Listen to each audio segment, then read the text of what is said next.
Izwi-Lomzansi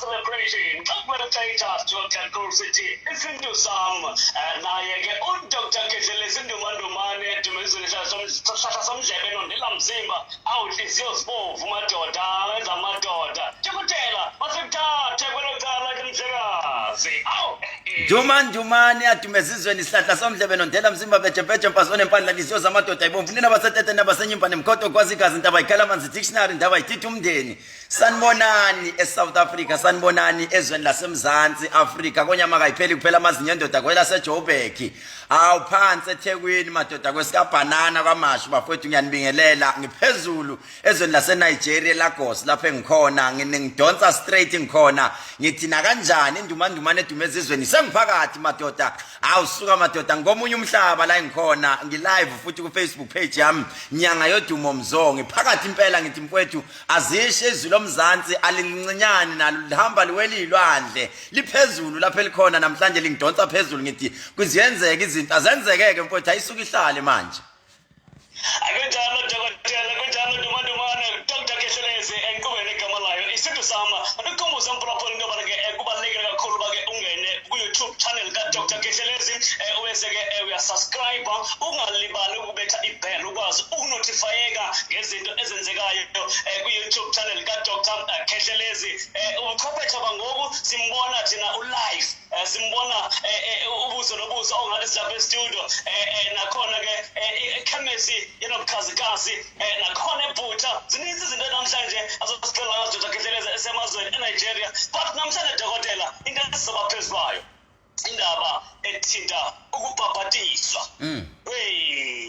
hey dokotela hey thintenye indaba uthintenye indaba mfowethu njengombishop njengomkhokheli njengomfundisi njengamuntu esimaziyo ongumholi webandla dokotela kunezinye indlela zokubhabhatizwa oyubone ngoba kaloku sinemifula ekhaya into ezifana ne-swimming pool so ake sivele singene kuyo le ndaba dokotela yokubhabhatiswa so ukubhabhatizwa na uzokwenzela ku-swimming pool okay mfowethu ikanjena lento ngizokhuluma ngokombono ka Dr. Khehlelezi okhulumela isithelo sika Jehova noma okhulumela abasekhaya kithi maybe abakachiya noma abakamzozo umbono ka Khehlelezi uthi lethi iBhayibheli uJohane umbhabhatizo ayithi bayibhabhatiza abantu ayibabhabhatizele emfuleni umfulo ohambayo njengamanje abelungu baze nendlela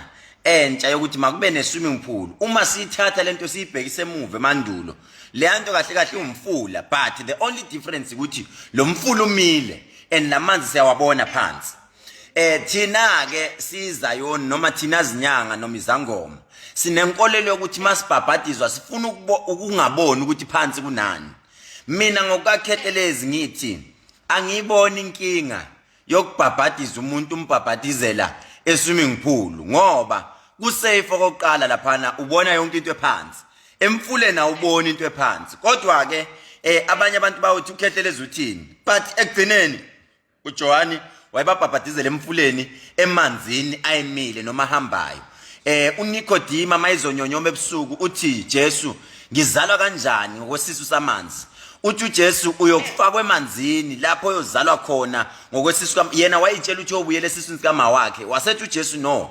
uzozalwa kabusha ngokwesisu samanzi umuzalwa kabusha ngokwesisu samanzi which means uzofakwa emanzini umfaka umuntu emanzini umbhabhatizele e-swimming pool mina ngiyibona inkinga ngoba phela i-swimming pool kahle kahle i-clean kuphela umfundisi mayizofika ibuse ngoba masiyofaka abantu emanzini into yokuqala sifike siyenze siqale sifike sibusise isiziba noma sibusise umfula kunokwenzeka kwesinye isikhathi mina kuya ngami bengiyothi mina abantu vele babhabhatizelwe e-swimming pool ngoba vele phela emsizibeni uthola abanye sebehamba nezinyoka abanye kuthiwa abanyamalele bahamba akukho safe but iswimming pool is safe kakhulu ngoba sibona yonke into eyenzakala phansi.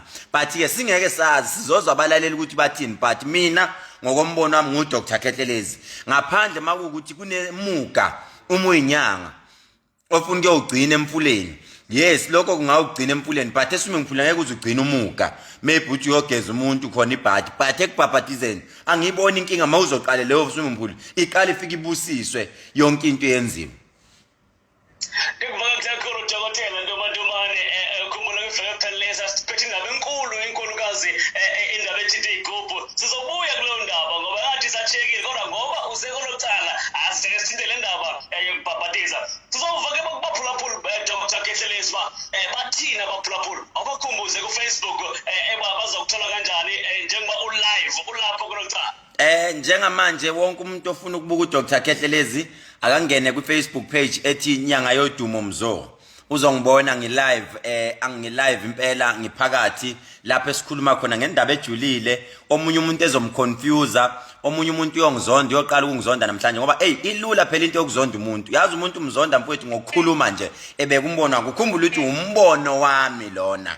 Hayi ukuthi abantu bakhonjwe ngenkani ukuthi abenze kanjena. Nami angibabhabhadizela abantu eswimming pool, kodwa it was my suggestion ukuthi nami angikuboni kuyinkinga ngoba amanye amasonto bayakwenza lokho babhabhadiza khona eswimming pool. Mina ngibona ngathi indlela futhi safe uma ngathi abantu bayizo ngoba baphelile abantu ezibeni afike lapha inyoka zimthathile ubanjwe inyoka. Okwaselwandle ke ngiyakubona okwaselwandle ngoba olwandle asikho isidalwa sonke wonke umuntu isidalwa sakhe sisolwandle. Okwasolwandle kuhlukile vele kunaloko kwase swimming pool noma, but mangathwa ikuphi okufanele baye khona abantu olwandle noma swimming pool, obvious ulwandle, but mangathwa olwandle swimming pool noma esizibeni mina ngathi swimming pool, because isiziba ne swimming pool yinto efanayo. Amandla yawathola nase swimming pool uma isiziba sibusisiwe noma swimming pool ibusisiwe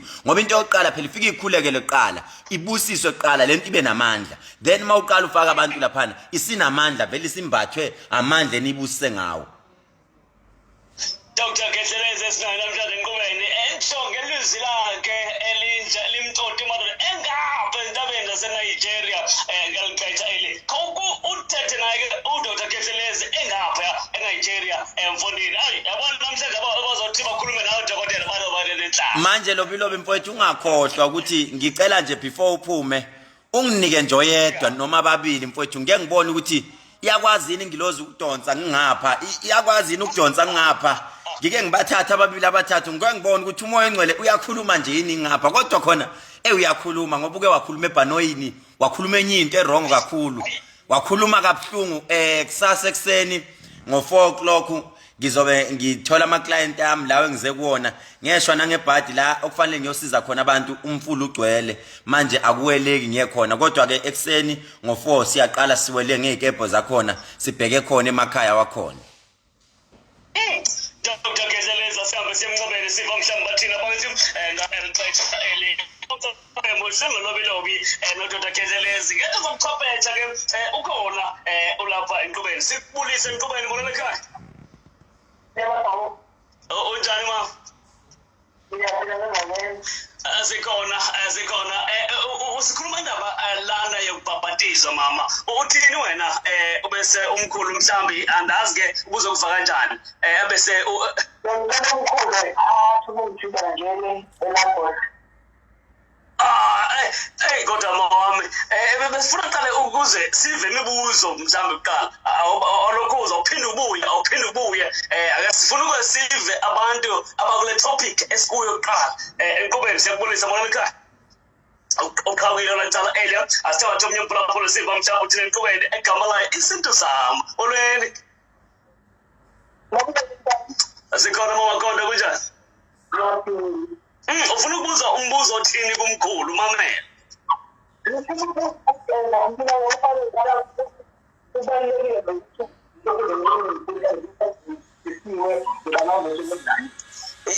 Imake ngicela uphinde umbuzo wakho ma ubuya ngathi ushona phansi. Ngicela ukubuza umkhulu ukuthi ngena ngoba inkinga ukuthi ngicela ukuthi ayisho inkinga ma ukuthi uzofaka khona. Oh, okay. Iswimming pool isuke ibusisiwe. Vele ubambile ndivile. Uthi naye mkhulu wamsana nawe akayibona inkinga ngoba isuke ibusisiwe. Enkqubeni sekubulisa isinto sami moleka. I-radio yakhe phezulu kakhulu. Oh, yini amara. Engathi ungekuhlise le radio ukwazi usibambe kakuhle ukuleyo ndawo okuyenkqubeni isinto sami moleka.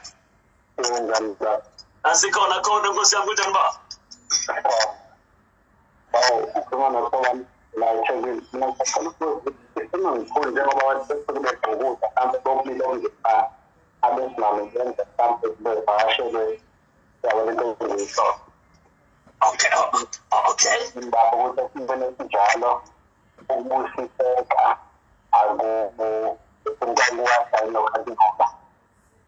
Okay, ndikubambile ndikubambile umbuzo wakho uthi njengoba kubhukuda ku-swimming pool abantu abobulili obungafani abanye besifazane babuye baye ey'khathini zabo so ukubusiseka kule swimming pool kunjani ngoba asiyiboni ihamba. Right, good question Loblob.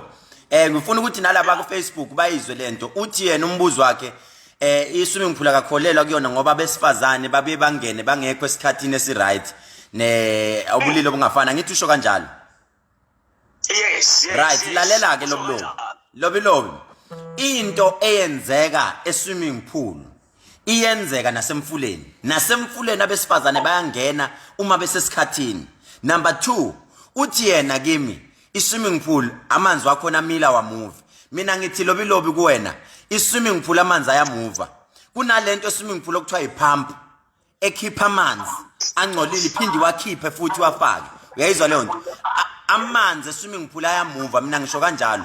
There is a pump othi mawuya kuyona uyoyizwa iloku ipump amanzi angcolile iwakhipha ngendlela engaqondi engabonisi kunepipe elikhipha amanzi e-swimming pool kunelifakayo amanzi. So mina ngokwami Khehlelezi mina i-swimming pool ngithi yawakhipha amanzi. Eyakwami mina iyawakhipha amanzi. Ngiyayazi mina ngiyayibona ikuthi i-swimming pool ihlelekile. Yayizwa leyo nto ihlelekile in such a way ukuthi abelungu bathi mabenza babenzela ukuthi noma umuntu egwiliza uyakwazi ukumbona futhi angakudukeli ukwazi ukumbamba umuntu nanga ugwilizile. But if bekuthiwa le swimming pool inamanzi angathi angcolile abantu bebeyokholela kuyona bathi isiziba ngoba abantu phela sebakholelwa kule yanto yakudala. Yayizwa leyo nto uma kungenjalo asishintsheni ke senzeni kanje. Ake sitshele nodokotela bawayeka amapilisi sithi thina sifuna ukuphila ngeimpande zakudala. Yindaba abantu bevumela amapilisi kodwa impande bengayivumi ngoba phela amapilisi aphuma kuzo lezi impande zethu kodwa seshintshwa abelungu. Nayo i-swimming pool ifana nepilisi labelungu. Yayizwa lento ukuthi omunye umuntu uzongizwa omunye into angeke angizwe. Iqiniso ake sibhekane nalo nje ngo kunezinye izinto abantu abayigijimela ezabelungu kodwa bashiye lezi zesintu. Isintu sithi abantu abafaka emfuleni. Isilungu sithi abelungu bathi I can take my child to the swimming pool to be baptized. Abaptizwe swimming pool. Mina ngithi kuyena umlungu njengamanje umlungu akekho wrong ngoba i-swimming pool nesiziba kuyafana. Only the difference ukuthi awase swimming pool amanzi clean nanokuthi anama-chemicals. Ama-chemicals akhona enza ukuthi amanzi abe clean. Finish. Ivela mkhulu asibatho msambi ngabuthile nkobeni egama layo Georgia Cool City isinto sami ngelixesha bafuna inamba Lobilobi. Oh, okay, wanika inamba okay ku-0604807164 0604807164 masikubulise nkobeni mululekaya sikhona kunjani tata? Ngicela ukubingelela wena baba umphathi wohlelo wakulobilobi no-Dr. Khehlelezi. Amen. Uyakubulisa Dr. Amen ngiyamuzwa baba. Amen. All right. Uthini umbuzo wakho ke tata? Ngizocela nje ukuthi ngicommente noma nje ngishawo nami ngesingeniso samkhulu. Ngifona ngayifuna ngilalele khona la ifonini yami eradweni. Njengoba umkhulu adesha ukuthi uyakwazi ukubusisa amanzi asemphuli and wona recommend-ayo. Lokhu kuyawenza kakhulu umqondo kumina ene-sense bethi ngoba kwamanye amasonto noma kwezinye indawo kuyenza ukuthi kuthiwa nje umuntu uyabhabhadisa ngokuthi kubusisa ujeke nje amanzi bese kuthiwa uyabhabhadisa. So umkhulu into bethi nasemphuli ungakwazi ukuthi ukwenze lokho ngoba ngiyacabanga ngefane kube yiswandlo vele esikhulu ukwazi ukuthi babhadiseke nasemphuli. So kuyawenza kakhulu umqondo kumina. lokho nje bengifuna ukudlulisa. Ngiyabonga kakhulu baba wami. Alright, asithatha umyefuni umphulaphula siva mhlawumbe ngabe uthina enkubeni ngalo elixesha eli isintu sami dokotela uyivalensisa ideya kanjani? Ngiyamuzwa yabona lo muntu usenkosini mfowethu ungamthathi kancane lo baba usenkosini kakhulu kodwa ke lo bangakhohlwa abantu ukuthi lo umbono kaKhehlelezi hayi ukuthi sekushintsha ke sebeshumayela ngami emasontweni bangashumayeli ngami umuntu esengasazi ukuthi ashumayele ngani useyoshumayela uKhehlelezi ndimzwile ke eseshintsha abantu ethi abayobhabhadizwa emaswimming pool lutho nami ngisababhabhadiza khona esizibeni kodwa ngithema ngihleli phansi kahle kahle lento ngayibona emini ngikwelinye lamahoteli la ngihleli khona ngeke ngilisho kodwa elinye lamahoteli aphezulu kakhulu ngithema ngihleli ngibuka iswimming pool uNkulunkulu wakhuluma nami wathi yazi abantu bangasinda mawungabafaka eswimming pool ngathi mina kanjani ngoba nami benginomqondo lo abantu abanye abanawo ukuthi kanjani umuntu eswimming pool wathi uNkulunkulu kimi no abantu kunento abangayiboni bahamba baye emazweni bayofuna izinto bashiye isibusiso ushiya kwakhe epool yakwakhe ngathi mina usinda kanjani umuntu eswimming pool wathi uJehova kimi no uma the main key thing yamanzi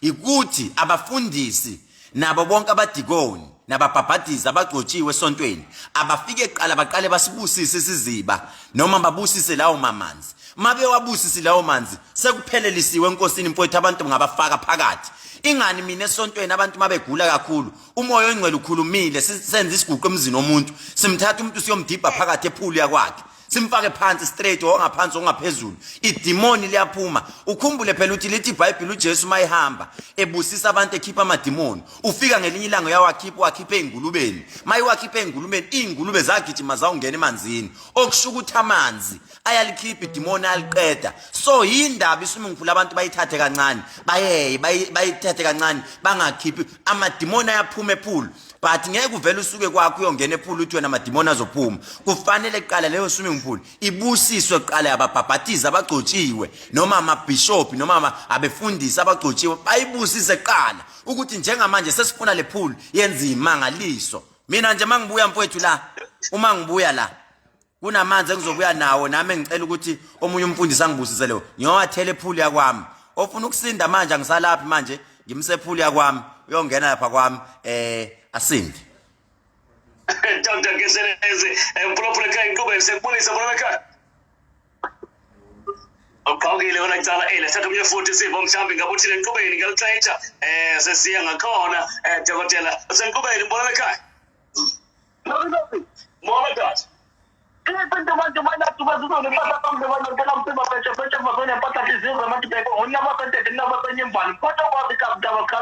Dictionary ndaba idithi umndeni ngalunywa inja ngaphethe nduku ngibe ngathi ngiyafulela kuyanetha mfowethu ngathi ngiyakha kuyabhidlika imina lowo mfowethu umbetshempetshe umfazi onempandla umanikiniki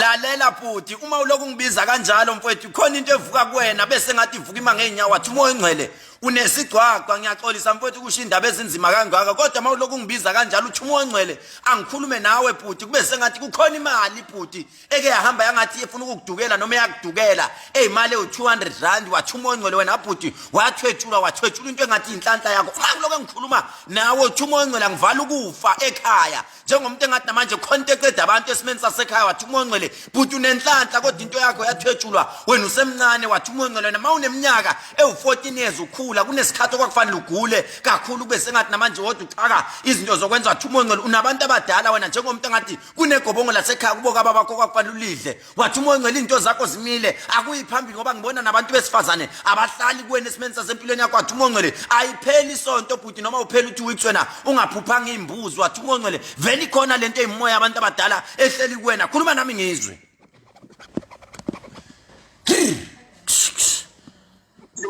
yabona lapho konke isikhathi ngithi manje ukusikizela manje ukusikizela nakuza namathombe labaze bangibuza ukuthi nginabantu abadala lalela ke bhuti uthi umoya engcwele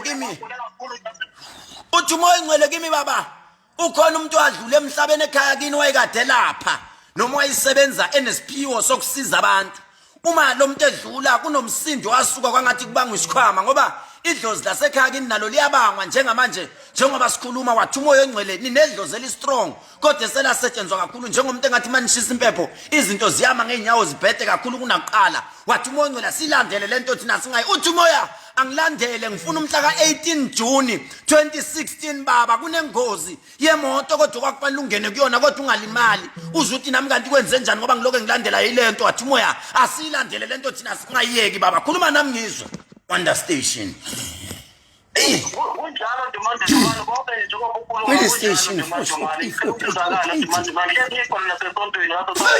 baba uthi umoya ongcwele asilandele futhi ngonyaka ophelile baba angazi bese kuyophela unyaka wathi umoya ongcwele kunenyoka ehamba yangena ekhaya kini njengomuntu ongathi yayifanele kube sengathi izomosha ngoba ngibona amagundane adla izinto phakathi ekhaya kube sengathi kodwa lamagundane makufanele abanjwe kodwa akabambeki wathi umoya ikhona into abanithumela yona eshintshe beyinyoka iphinde ishintshe bayamagundane phakathi ekhaya wathi umoya kunomsebenzi ozowuthola wena maduze kodwa lo msebenzi lokuhlehla ubuyele emva kodwa uzofakwa umuntu wesifazane angazi noma uyangizwa yini Nkosi yami Jesus inyoka Dumandumane ingenile kwakuyinhlasa enkulu yangena endlini kwakuyotshani yazi uthi umoya ongcwele lobilobi lo muntu asihambe sewa uthi umoya ongcwele asihambe sesiyowe endaweni yasemanguza angazi noma zikhona izihlobo ezisemanguza noma kamhlaba yalingana mangiloko ngikhuluma nawe ngoba ukhona umuntu ubhuti onplanelayo lo muntu wakhe kamhlaba yalingana kwathi umoya ongcwele asidirect umuzi kube sengathi namanje ngithi mina kunezulu futhi number 2 mangibuya ngikhuluma ngale nyoka ngiphinde ngikhulume ngezulu okwakufanele lingene phakathi ekhaya kube sengathi lizoshisa indlu noma kube sengathi namanje ayi man khuluma ngizwe bhuti wami yebo Dumandumane ekhaya kamhlaba uyalingana kodwa bese kuyimanje ngisho njalo nje bhuti wami yazi manje lobilobi lo muntu akafike Sunday ngicela ufike Sunday bhuti ngiyabuya ngeSaturday ngicela afike Sunday webhuti ngicela afike Sunday lo muntu aphathe izibani zakhe ngoba le nkonzo kade kufanele ngibe naye izibani angisabanga nayo akafike Sunday lo muntu esontweni bhuti kunento kufanele sidlule kuyona bhuti mangiloko ngikhuluma nawe uzoboshwa kodwa uyoboshelwa umuntu esifazane esekubeka icala lokuthi umdlengulile ngoba lo muntu bhuti nike nahlukana nabuyelana naphinde nahlukana nabuyelana sekuze kwaba amahlandla cishe abamabili lo muntu noma cishe abamathathu nihlukana nale ntombazana niphinde nibuyelane usebenzisela umuthi omumbi okuthiwa amabutho Flying Oscar Prevail yebo kunjalo Dumandumane sesihlukana naye njalo sihlukane simelane ayi lobilobi mthathe lo muntu wakho mthathe lobilobi Right, sikhuphe igama lakho uvakele mkhulu uvile bawo Sunday ufike enkonzweni hey dokotela sekuyokugqibela sibo mhlawumbe uthi enkqubeni sipolisi mona ekhaya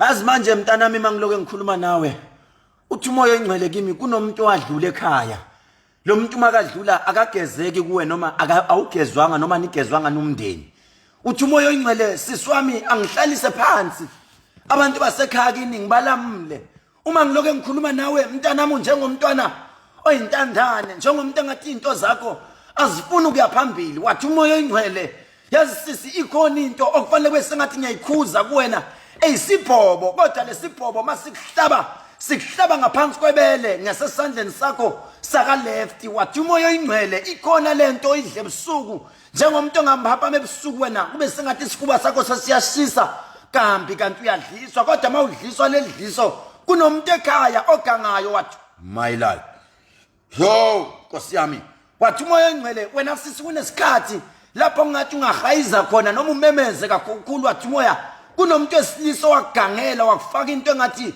izizwe straight kuwe wathi umoya ongcwele lento ikudle sibelethweni sakho kumanje mangikhuluma nawe ngizwe mina kubopha isibeletho sakho lento iziyodonsa enkabeni yakho kube sengathi ungagijinyiswa isisu kube sengathi ungena esikhathini isikhathi singakafanele wathi umoya ongcwele ngisho noma ungena esikhathini igazi lakho eliphumayo sisi lingathi limnyama linamahlulu wathi umoya ongcwele unebhadi wena lokuthi abantu bangakufuni ngisho ekhaya kube sengathi akekho umuntu osesayidini lakho njengomntwana ongathi uyintandane khuluma ngizwe Nkosi yami Amen mkhulu kunjalo impela kuyimanje ngisesikhathini inyanga bengeke inyanga zo7 yeah bengitshela ukuthi ngibambile mkhulu lalela sisi lalela ngikhulume nawe into ebuhlungu lobilobi lo mntwana ulala nenyoka Nkosi yami Jesus Oscar number 4 siswami ulala nenyoka ebusuku unomuntu wayithwele ekhaya kini lo muntu mayithwele wadlula emhlabeni izilwane zakhe zilala nani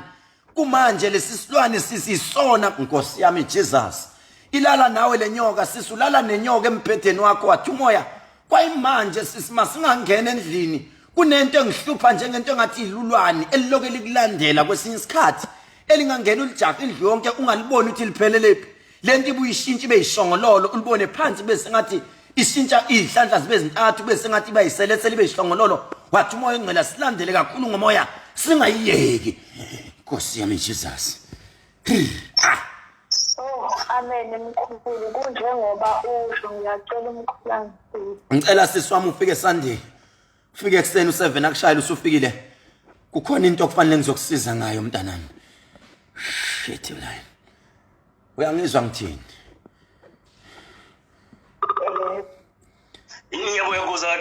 uyakuza dokotela naye sekubhlungu nenyembezi sezikufutshane nakuye somba ukugqibela dokotela ixesha lisibethile sizotsho ke indawo sikhona enkqubeni molokana Utani? sikhona baba kunjani Ngathi mina ngizabenzela umsebenzi wokuzonga kale dali la ungena pha. sithoka lo igama lakho yonke into lakho tata Nuvena ungadikizela ayidizela kodwa la imali ngikho. Yabhuti kunento eyodwa engiyokubuza yona uma ngiloke ngikhuluma nawe njengamanje uthi umoya ongcwele angazi noma lo bhuti ubani ekhaya kubo lobilobi masiloke sikhuluma ngomoya owazalwa ngo1987 ngomhla ka27 March 27 1987 ukhona umuntu one birthday lapho noma oyisihlobo owazalwa noma owashona ngawo lo nyaka 1987 28 March unomuntu game number 2 okufanele silandele kunesigameko esenzeka kulomuzi kwasha indlu eyayibizwa ngoRonti yasha straight ithemaisha wathi umoya kwasuka ukukhuluma kulombukayise njengomuntu ngathi nina manikhula bhuti kwakufanele nikhulele komunye umzi umama wakhe asuke nana nithatha uhlala nani kwenye indawo sebethi abene ekhaya aphume nani kungekho kuhle kunento okufanele kube sengathi ngikubuyisele emva ekhaya ngithi mina ake siyohlala phansi silungisa idlozi straight ngoba kunento engalungi kuwe bhuti njengomuntu kathi tata uhamba wena izinyanga nabathandazi njengomuntu ngathi uke wahamba wazofika kumuntu ongathi umfundisi wafika wanikela ngemali u50 wathi umoya ngcwele la owanikela khona wanikela kumuntu wrong wayithwele enenyoka straight wathi umoya yilapho wafika washiya khona inhlanhla yakho yathi inkulumo yasezulwini ijulile indaba yakho bhuti kumele siqale futhi phansi size siyofika komunye umuntu owukhazini wakho straight enake ngathi nake jana wathi umoya ngcwele kunento kufanele ngiyilandele ngikhulume nayo kahle awuzama ukusuka lapho khona kube sangathi uzongibona ungaphathi imali bhuti angifuni imali yakho kodwa kunento kufanele sicazulule ejulile okufanele nawe uyivume straight wathi umoya ake sikhulumele ngoba kuyimanje bhuti uvelelwa amashwa ujikelwa abantu wena kunento eyigazi elokulandela ekhaya kube sengathi bayalimala abantu noma bayadlula wathi umoya ngcwele kunejele elikulandelayo njengomuntu angathi uzoboshwa ugcina uboshela into ongayazi Baba kunjalo la bese kuba ngafika nini kanjani mse angizwa baba baba ngiyakuva baba kunjalo ngicela ukuba ngakhange ngahlangana nawe kanjani ngicela sondele lobilobi lo muntu kumina ngizokhuluma naye ngale date 1987 28 March kunento ebhalayo straight umuntu omndeni owazalwa ngale date noma owadlula ngale date straight kodwa kuthiwa mina angithi happy birthday uyangizwa mlobilobi akafike lo muntu kumina sibone senza njani akafika Sunday dokotela noma ngafika Sunday baba ngoSunday ngiyobe ngivutha umlilo ngifuna ukusiza abantu ngiyobe ngivutha umlilo mfethu Sunday ngiyavutha kakhulu mfethu Sunday ngiyobe ngivutha umlilo kodwa ke nakusasa abantu bazama ukuthi bahlale nje ku Facebook wami ngiyozama ukuthi maku ukuthi ya connecta kahle la ngiyobe ngiyekhona ngiyosiza khona abantu khona bayokuyoba live ngiyozama ukubacela ukuthi ngicela ukuthi babe live ngoba kunabanye abantu ababhilivela ukuthi njengoba uKhehlelezi engekho ebukwamanye amazwi uyekwezinye inyanga cha mina mfowethu yibona abasuka baze kumina ungathi uyabheka bengiseGhana ngasuka eGhana sengisela eLagos manje eNigeria yibona mfowethu abafuna usizo lwami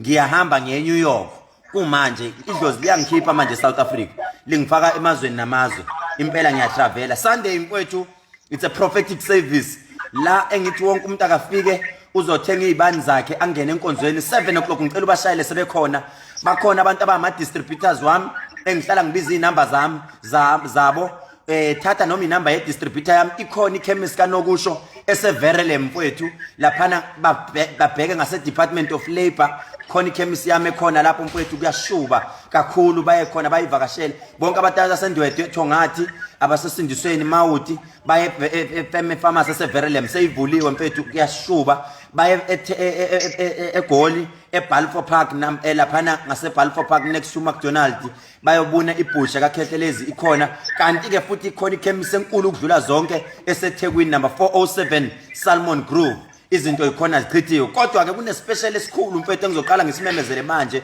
esizobe simhla ka15 December kuwo wonke amakhemisi wami 15 December izinto ziyobe zihamba ngamakhombo lapho engizobe ngithi mina ngibanika izinto zokuthi bambe beyiphethe ngoDecember ungixolele mfethu abantu abadala baphakeme manje angisafuna ukukhuluma efonini abasafuna ukukhuluma efonini yo angisafuna ukuyibiza inamba zami bangixolele bawuyithola lapha bayithola khona ngiyabonga mfethu Dokotela Ndomane mfondini